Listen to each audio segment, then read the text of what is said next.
October 2 Gandhi जयंती no October 11 Jayaprakash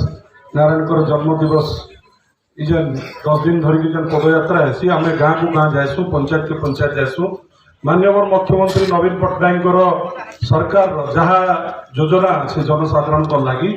प्रत्येक गाँ को प्रत्येक परिवार को जोड़वा लगी ये पदयात्रा तेणुक आपण मान समस्त अनुरोध आपण मान आशीर्वाद रे माननीय मुख्यमंत्री दीर्घ 23 वर्ष है ओडिशा राज्य को शासन करुचन जेन शासन रे गरीब खटिकिया कृषक लगी युवक मान लगी छात्र मान लगी महिला मान लगी सबु वर्गर लगी योजना माननीय मुख्यमंत्री करिछन से योजना को प्रत्येक परिवार को आम केमती जोड़मा जदि कौन परिवार आहरी कौन योजना पाइबार असुविधा अच्छे आम निश्चित हिसाब से विजु जनता दल कर्मी हिसाब से आम समस्त नेतृवृंद को मैं अनुरोध करमी आगामी दिन में आम मैंने समस्ते परिवार को जोड़मा प्रत्येक परिवार सांगे दुख सुख आलोचना करमा सरकार के योजना पाखे जाइए कि ना जाइए जेनता आज नारायण नगर आसिक पहुँचल मोर मन अच्छे आमर 2022 पंचायत इलेक्शन में जेन प्रकार संबर्धना देते जेन प्रकार आमर जिला परिषद सब हाएस्ट भोट मिलता ये पंचायत रू तेणुक आशा करमु आगामी जेन निर्वाचन है 2024 भारत वर्षर इतिहास सृष्टि करमा आम कहीं नहीं नवीन पट्टनायक जो षष्ठ थर लगे मुख्यमंत्री हेबे भारत इतिहास रे सर्वाधिक समय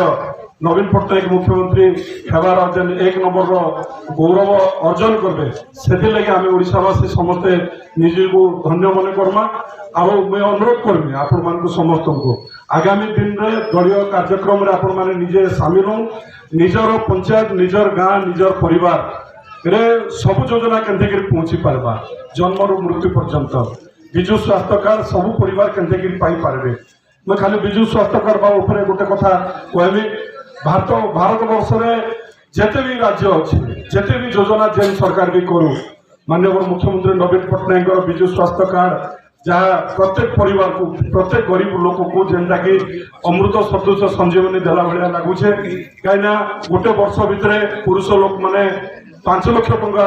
मेडिकल खर्च करें माँ प्रत्येक योजना केंद्र प्रत्येक परिवार को जीवा